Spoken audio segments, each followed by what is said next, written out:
You find that God is taking the little that we have in order for him to multiply in good measure, pressed down, shaken together, and running over, so that he can give us the advantage. And so we find it that when Jesus is talking about the faith, the size of a mustard seed, faith the size of a mustard seed, he's not necessarily saying your faith needs to be small. What he's trying to say is he doesn't need much from us. He just needs us to believe him. And so this morning I came to encourage somebody, if you like, whatever it is that you're dealing with. Everybody's doing something at one point or another. Whatever it is that you are believing God for, God is not asking for you to be the master of all faith. God is asking for you to only have a little faith. As a matter of fact, the Bible tells me that even the faith that I need to believe God is a gift from God. Did you know that?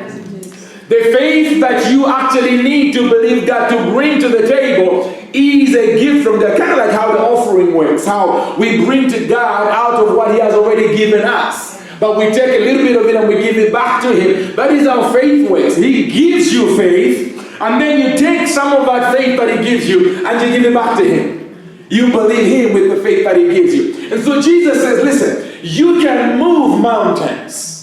As a believer, I believe with all my heart that you have not been called to negotiate around mountains. You have not been called to compromise. You have not been called to shy away from the mountain and turn back because you can't get through. You have a special anointing that is able to move any mountain. And the power to move that mountain resides in your faith. That faith doesn't have to be the biggest faith in the world, as long as it is faith in the one true God, our living God, Elohim, Yahweh, El Shaddai. The faith in the living God is what causes you to move any shape of mountain that you may be facing in your life right now. Now, when we talk about mountains, we can talk about a lot of other things that people may be going through.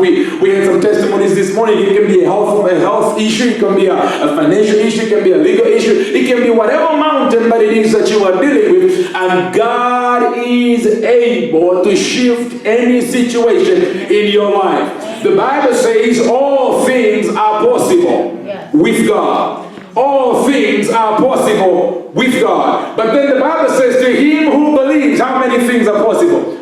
All things are possible to him who believes. That means both me and God have nothing that we cannot do. Everything becomes possible to me because of my faith. That faith doesn't have to be the biggest, but as long as I believe God, I can move every mountain. As long as I believe God, I can do all things through Christ who strengthens me. I believe with all my heart that there is no situation that you will ever face in life that God cannot shift. As a matter of fact, I am convinced, I am persuaded that whatever you go through is because God knows that you are able to handle it. Just tell your neighbor, make sure they are not sleeping. Tell them, you can handle this. You see, God, I believe with all my heart that I am tougher than anything I can ever face. I am stronger than any challenge I can ever face in my lifetime. That is why no weapon formed against me shall prosper.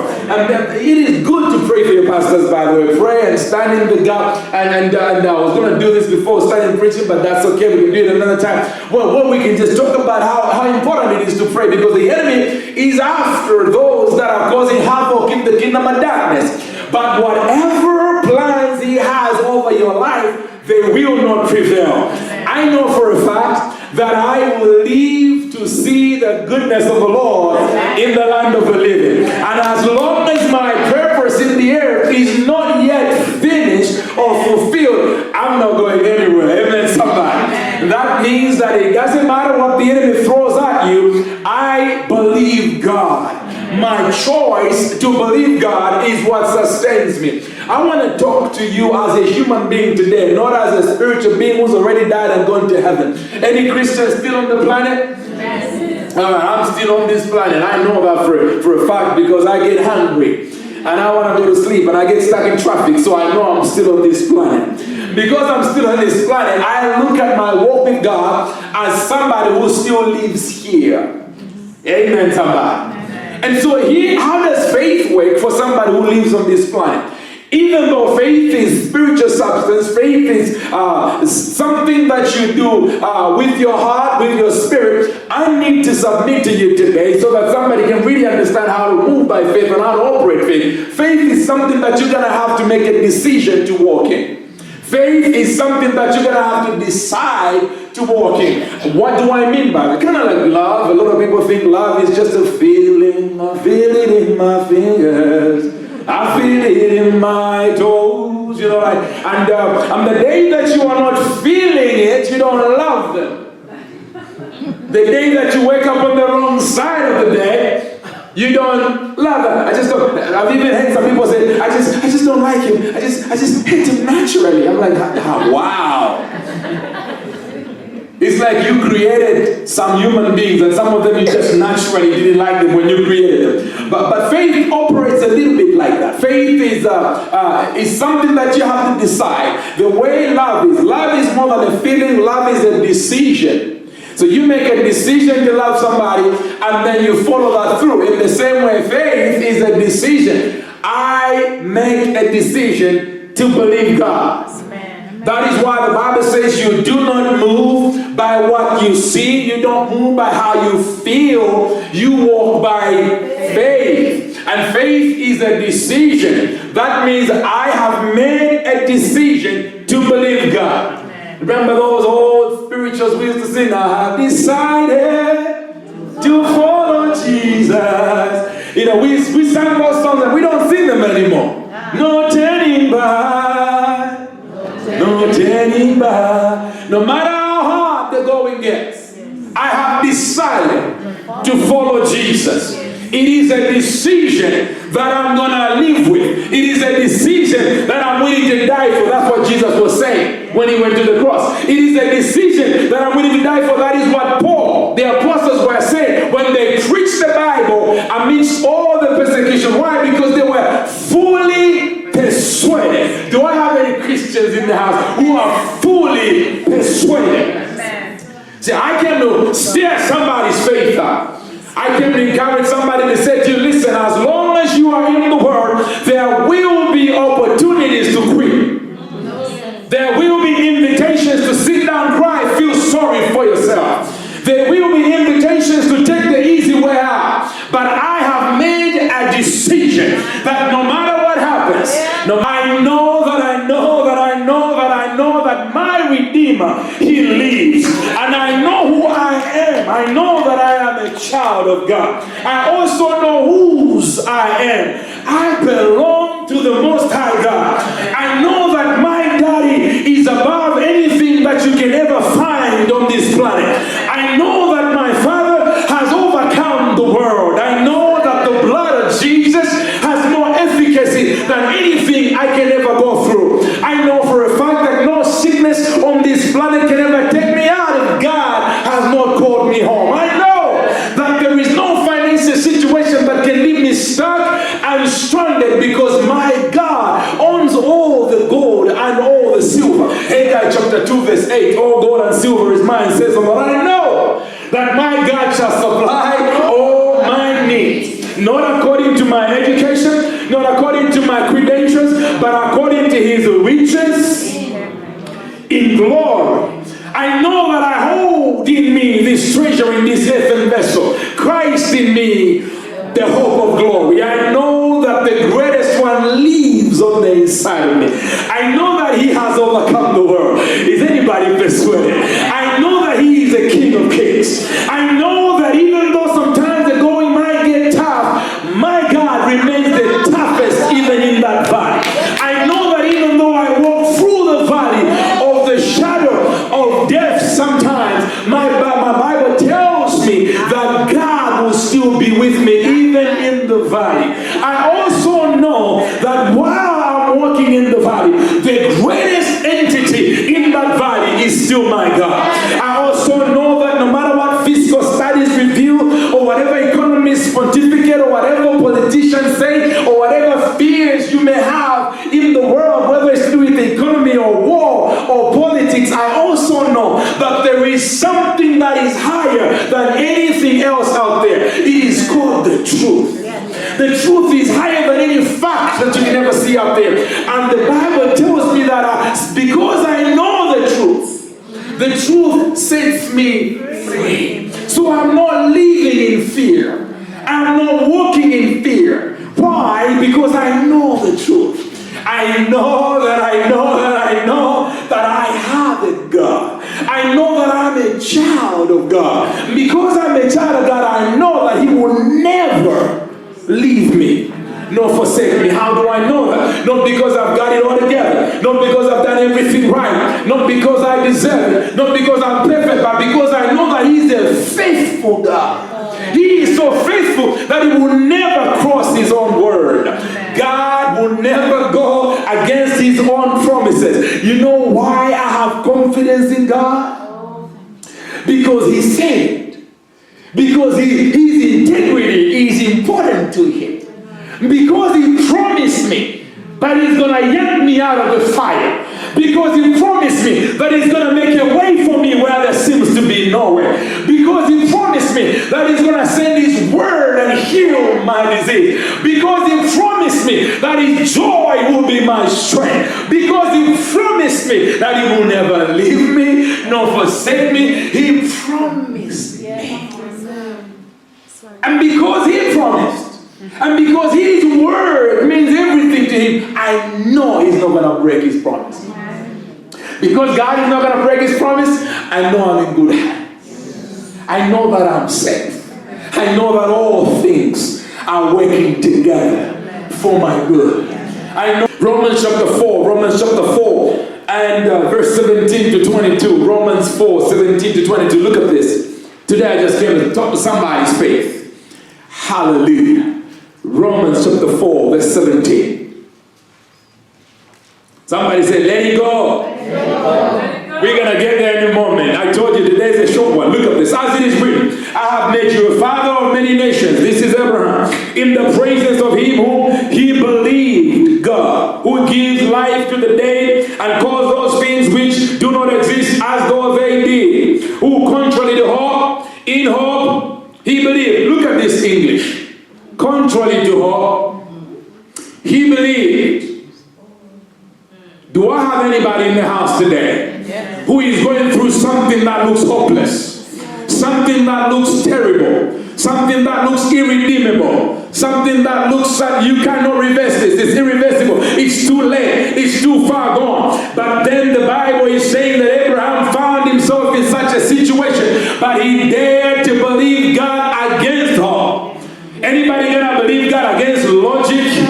I choose to believe God against what makes sense. I believe God against what is normal. I believe God against what my bank account says. I believe God against what my doctor's report says. Listen, Abraham's situation was impossible. The man was what? Almost 100. Not even Viagra could help him at the time. Did I say something not politically correct? That was his problem. He wanted a baby. So when I said not even Viagra could help him, I'm not mincing my words. But he believed God. And the Bible tells me that his wife had already gone through menopause. I come from a place where when a lady's going through menopause, people think it's witchcraft. They think, that auntie is weird. She wakes up at 2 a.m. and she puts her head in the fridge. I think she's a witch. No, she's not a witch. She's just going through something. but Sarah had been through all that. And they refused to give up.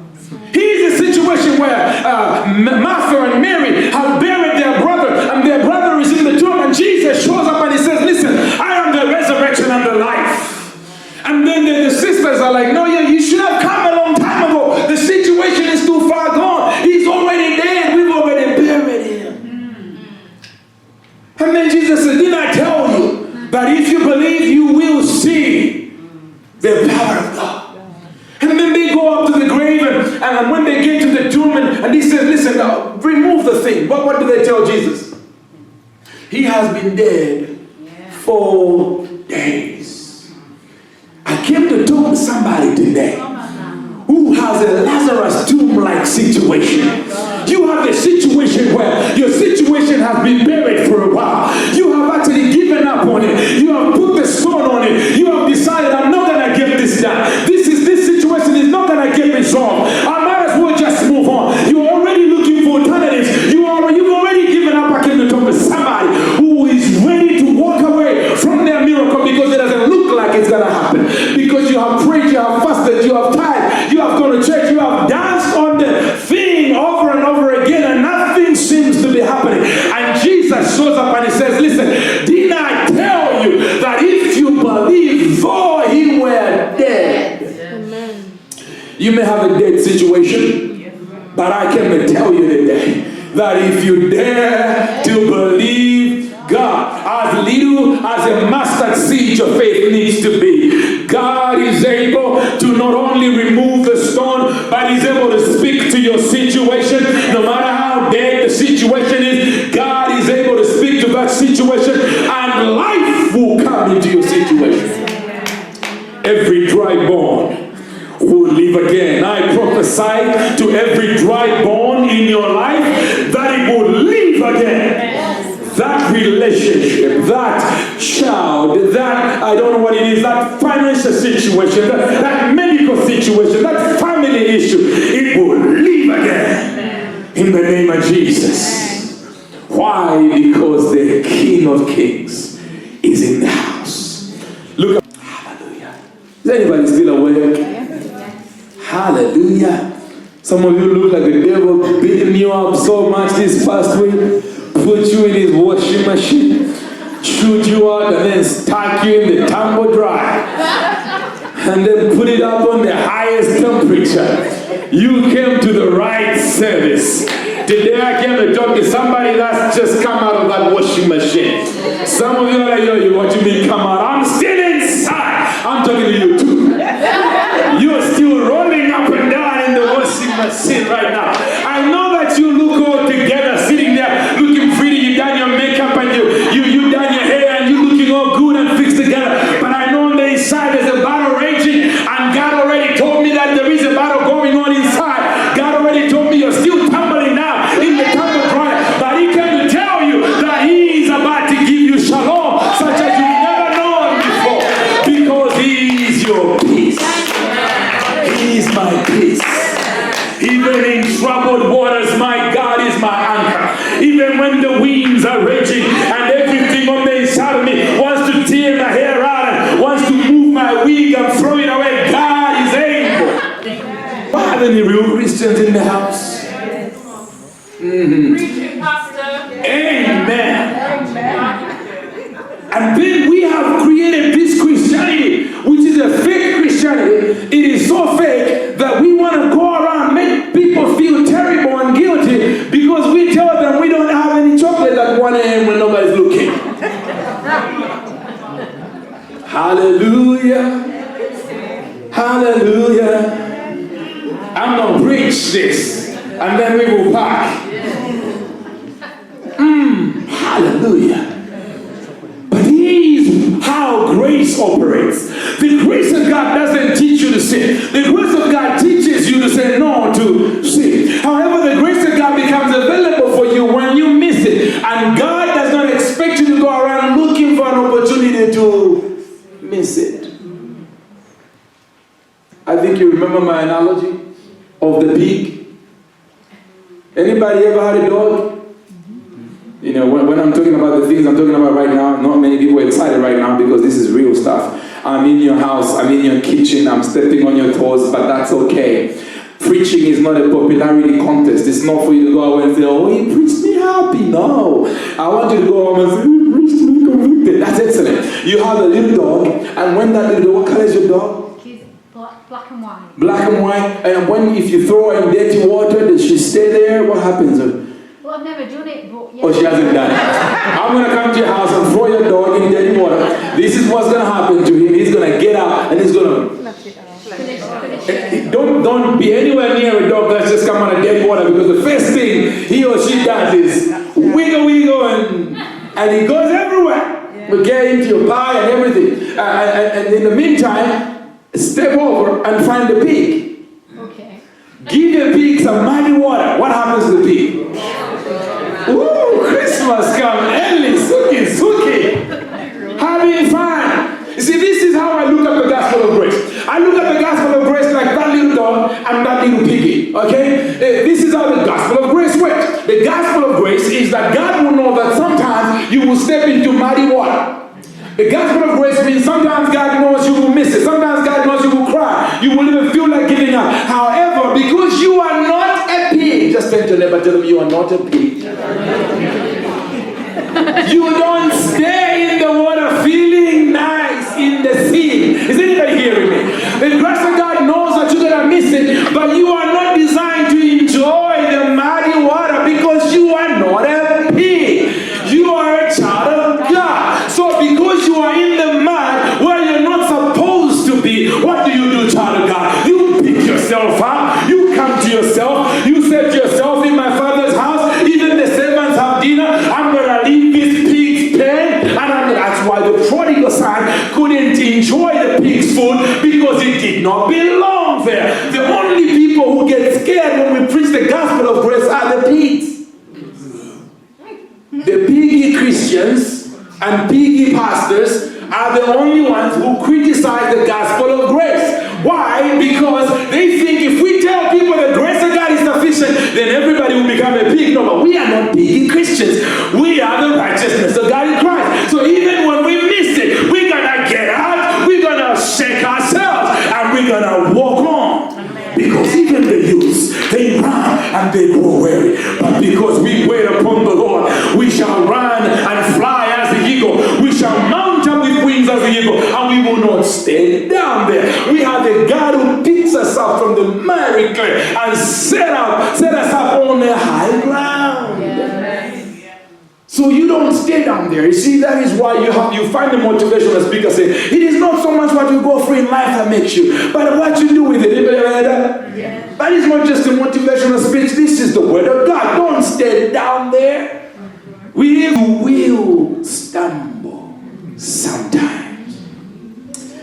You will find yourself in the car by yourself crying sometimes. Can I talk to some Christians here? It's like real people who are on planet Earth, who shed some tears, who sometimes have a headache, but this headache is over here, on the sides of your head, just above your eyes. That is called stress. It is not a real headache. You're just stressed out. Some of you are like, yes, right now, Pastor. Yes, it is called stress, but I want to talk to somebody like that. And I want to tell you that even though you experience the normal things of life, such as a headache that is induced by stress, it doesn't make you a backslider. It only makes you a human being. But God came for human beings like you and me. Fear not, have courage. Now let me just pause for a moment, because fearing not and having courage, if you like, to have no fear is to have courage, if you like. So every time God says, fear not, have courage, in a way it's quite interesting, because the first thing that you do is you're scared. When you're scared, it's because there is a reason to be scared. There is something that you see that scares you, and fear paralyzes you. It makes you not want to move forward because you are scared something might happen, even though it hasn't happened already. And I'm going to slow right down here because we're talking about faith. I think I need to help somebody here. This is how fear operates. You see, when God says have courage is the ability, I think it's Nelson Mandela who said this at one point, courage is the ability to be able to still keep going even when you're scared. That is how he put it. Basically what that meant was you think something is going to get you, but you go anyway. So you think there is trouble ahead of you, but you go anywhere. That is what courage is. But here's how fear operates. I'm going to put fear on the same table as faith. And as much as I'd like to finish this message on a high with a great preach, I really have to do this. Look, there is fear and there is faith. Both of them operate almost exactly the same. The devil is the master counterfeiter. Is that an English word, counterfeiter? But he's the master of counterfeits. So here's what he does. There is genuine prophecy going on in the world. There is the office of the prophet, for instance. They have the fivefold ministry, and the prophet is one of them. And so God has a place for the gift of prophecy in the church. And yet right now the world is full of fake prophets. You understand what I'm trying to say? Because the devil always has a counterfeit. In the same way, faith is the exact opposite of fear. Here is how fear works. Okay? In Romans, we read the Bible saying God is a God who speaks those things that be not as though they were. Can I teach even though it's at the end? Is this okay? Yeah. Fear is being scared of something that has not yet happened, but might happen, could happen, may happen, but it hasn't happened yet. That is fear. So in other words, you can describe fear this way using Romans chapter 4. You can describe fear this way. Fear is the evidence, or rather speaking those things that be not as though they were. Fear is speaking those things that be not as though they were.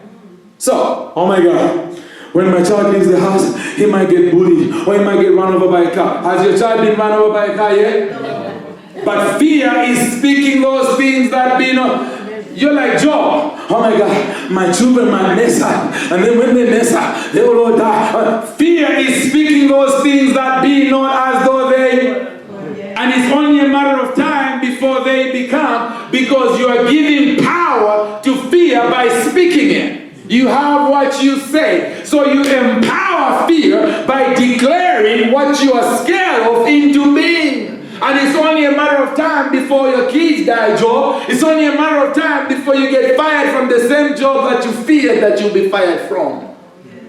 And then you're like, I knew it, I knew it, I knew it, I knew it, I knew it. What you should be saying is not I knew it. You should be saying, I created it, I created it, I created it. That's what you should be saying. And so fear is exactly the opposite of faith, which is why faith is speaking those things that be not as though they. Now, why do you believe God? Has it already happened? You don't need faith if it's already happened. Faith is only necessary when something has not happened, but you need it to happen. In the same way, fear is only relevant when something has not yet happened. So every day you are faced with this choice. Am I going to walk in fear or am I going to walk by faith? Both of them will produce a result. This is good, Brit. Both fear and faith will produce a result. You are the decision maker as to which result you get. If you choose fear, both of them haven't happened. Both of them don't have to happen. But both of them will happen depending on which one you empower. So I choose to believe God. I choose to believe God. I make a decision. You see, I make a bold statement today. Faith is not faith until it is impossible. Faith is actually irrelevant if you can already do it. Which is why today's message is let it go. Every time you hold on to your situation, God doesn't get involved. Every time you hold on to your challenge, God steps back. He only steps in when you let it go and give it to Him. Now He's empowered. Because He's not a bully. He's not going to take your problems away from you and solve them for you. No, He's not a bully. He's waiting for you to cast your burdens on His feet. He's saying, listen, bring them to me. Cast them at my feet. Even Psalm 55 verse 22 says, cast your burden on the Lord, and He shall sustain you. He will never permit the righteous to be moved. Anybody gonna drop it at the feet? You probably heard the famous saying, let go and let God. This is what Psalm 55:22 is saying. Whatever you are dealing with, whatever is causing the size of your head to hurt so much, let it go and let Him be God. The time has come for you to be still and to know that He is God. The shaking in your life, the tremors of life, the tremblings of life are as a result of fear. If you make a decision today, I refuse to walk in fear. I choose to believe God, almost immediately your life will begin to stabilize. I know what I'm talking about. Almost immediately your life will begin to stabilize. Because some of the things that you are struggling with right now is because you are too shaky. And God is able to stabilize your life if you dare walk by faith. Faith is the anchor that will cause you to be stable. You are shaky right now, even in your decisions, and everything around you is shaking and falling apart because of fear. But today we rebuke the spirit of fear.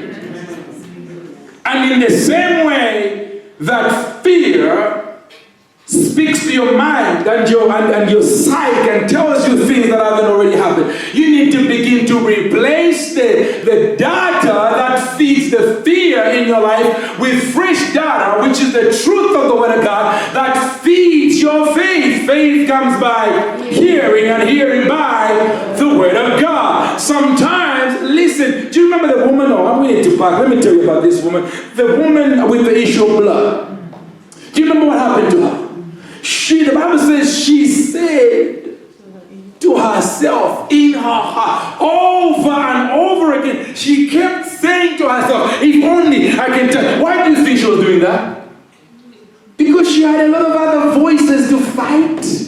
She had been hearing voices for 12 years. People have been telling her, oh, it's never going to happen. You'll never get healed. And so she's hearing these voices, and the only way to overcome them, the Bible says, was for her to talk to herself over and over again. So as she was going to say, my God, I'm going to get healed today. I'm going to touch the hem of his garment, and God is going to heal me. Sometimes you need to do this. It's called reprogramming. It is what Paul was talking about in Romans chapter 12, verse 1 and 2, when he says, be transformed by the renewing of your mind. You meditate on a specific word that counteracts the other word that is producing fear in your life, and all of a sudden you change the program so the result is no longer Microsoft.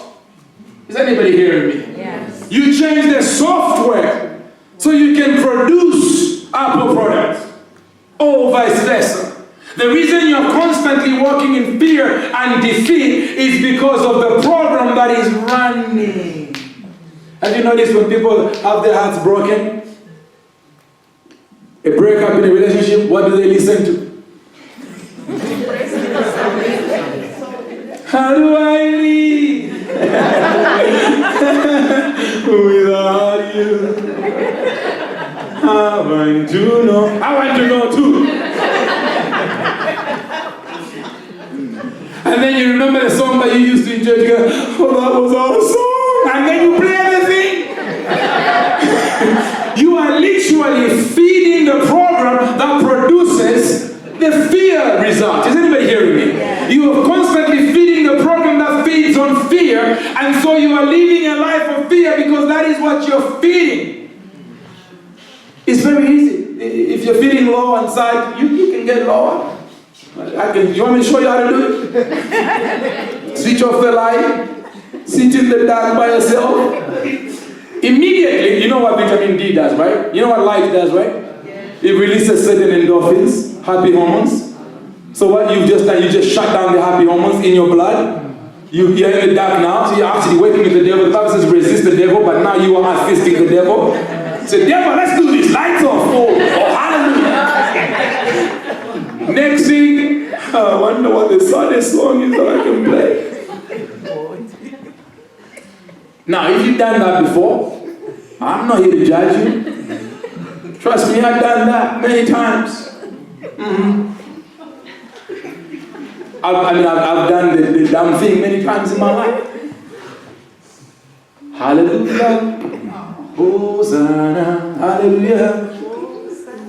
We've all been there. I'm parking, but I don't know why I want to talk to my church family. Stop assisting the devil. Why don't you just tell your neighbor, stop assisting the devil? You know, fear works on, fear tells you, there's no tomorrow. This is it. It's not going to happen. Oh my God. Has anybody here ever seen tomorrow? Have you ever seen tomorrow? Anybody ever seen tomorrow? It's only by faith that you believe tomorrow is going to come. The same way fear tells you tomorrow is not coming. But both faith and fear have never seen tomorrow. So every day it's a constant battle to decide which one am I going to choose. Am I going to choose to be scared? That's why you see some of you are anointed to watch horror movies. I don't. I'm not going to pay somebody to scare me. I just need to look in the mirror. Anyway, but literally, you have a choice to make. Look, if you can handle horror movies, that's fine. I want to enjoy the movie, not endure it. Same way, if your palates are sensitive, they are okay to eat hot foods, enjoy the food. For me, it wouldn't be enjoyment. It would be serious enduring to eat seriously hot food. So I eat spicy food, but not hot food, because I want to enjoy the food, not endure the food. And it's the same way in every area of your life. You are making decisions every day. I need to go. I don't know why God wants me to pastor for the congregation today. I think that's what He wants. Everything you are going through today, 99% you are to blame. You did this. You made the decision. What you're wearing, nobody forced you. You chose it. So if you look kind of wonky this morning, you made that decision. I made the decision to go red today. So if you're all laughing at me saying, Rudolph the red-nosed reindeer, it's my choice. Praise the Lord. But those decisions are informed by the database that we have installed, by the programs that we have installed on the inside. This is where the renewing of the mind becomes vital. Some Christians pray hard, they mean well, but they keep losing. They don't understand why they keep losing. It's because you have not changed the program.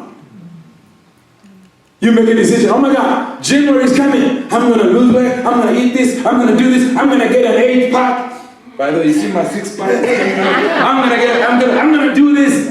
Come February, back to the old habits.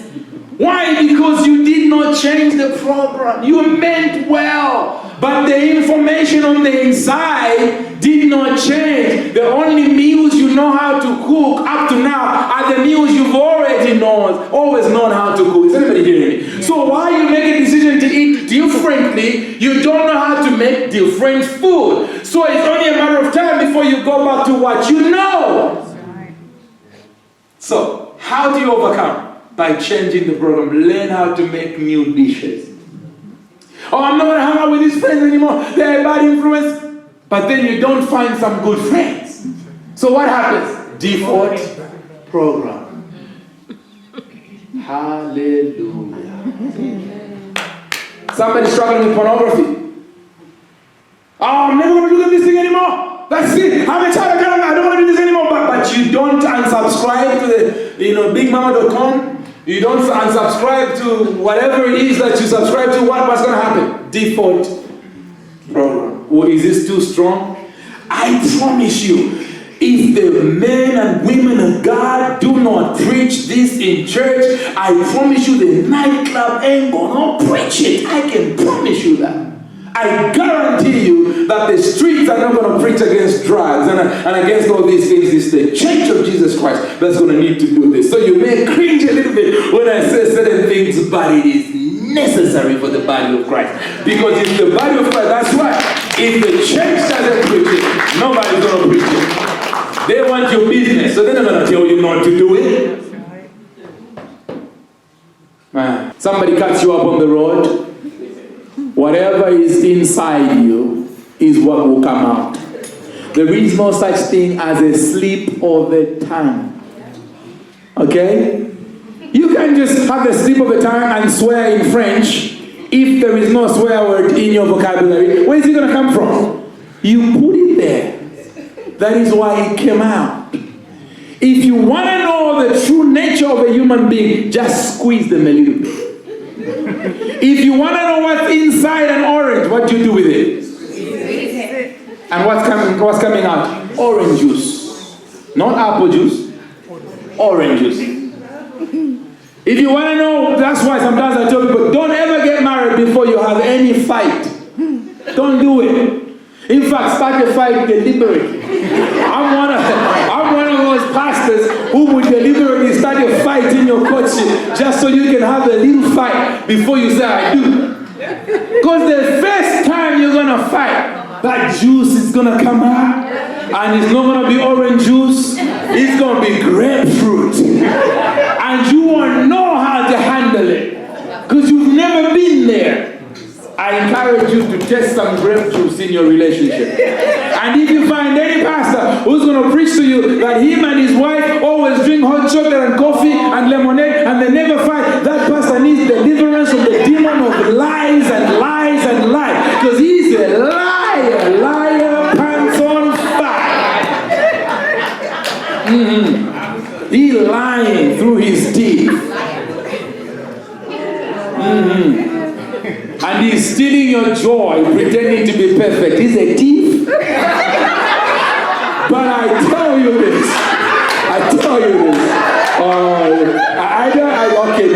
This is one of those services where I say things that I never meant to say and I get in trouble. But listen, I'm going to stop now. But I want you to know that life is going to squeeze you sometimes. And what you are made of is gonna come out. Somebody's cooking and they get burnt, the real truth comes out of their mouth. Have you noticed?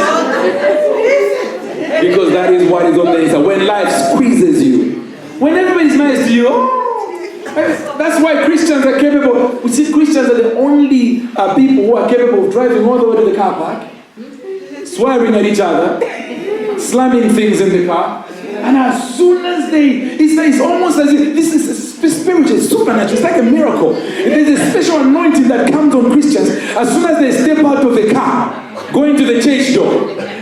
There is an anointing of goodness that comes on them, like a spiritual anointing. All of a sudden, their time gets purified in the blood of Jesus, and all of a sudden, praise the Lord, hallelujah. Sister Ali, how have you been? Oh my God, God has been so good. Ask me how I am. I am so blessed and spiritually flavored, highly flavored. I've got the grace of God overflowing over me. Oh, God has been so good. As for me and my house, the same house you've been casting in the car, as for me and my house, we will save the Lord. It's amazing. It's amazing. I should have started preaching with this before. Then we would have talked about it. Because this is where Christians live. I'm not saying come in here and give us your lemon juice face. No. Yes, we want you to smile, but smile in the car too. Sometimes.